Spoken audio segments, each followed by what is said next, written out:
The world is experiencing a loneliness epidemic. How strange, because we have so many new ways to be in touch with the people that we love. We can move away and still see their faces. Why is it that we're actually getting lonelier?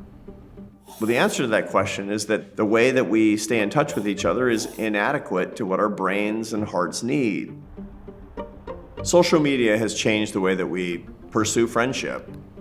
A lot of young people feel uncomfortable in real life.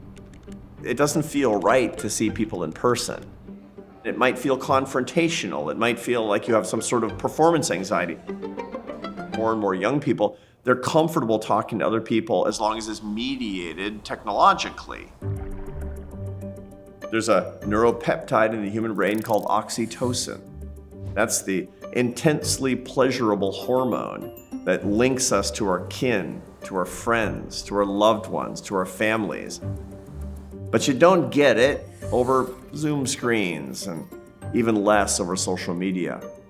And so you'll be hungry, you'll be lonely, and so you'll binge even more on the social media, and it'll get worse and worse and worse. That's a lot of the reason that we have a loneliness epidemic. We're trying to mediate our relationships with tools that don't do a good job.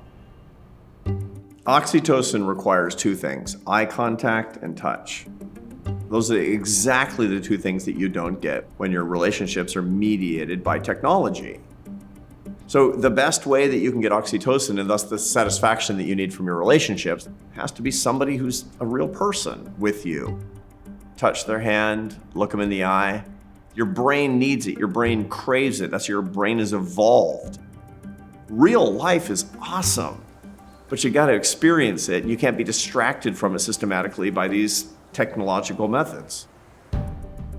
So a natural question that comes from all of this is, what should we do with social media? Should we have a complete ban on it in our lives? Should we make it impossible for our kids to use? The answer to that is not necessarily. Here's the iron rule. If something is a substitute for in real life relationships, it's going to be bad for your happiness. If something is a complement to it, it can be really productive and good. So how do you use social media? That's what really matters. Do you use social media to figure out where you're going to meet your friends and what they're up to so you can go see them? Great. But that doesn't take very long. You don't need 6 hours on Instagram to do that. What you need is a specific period of time that you dedicate to actually catching up with the people in your life that you love.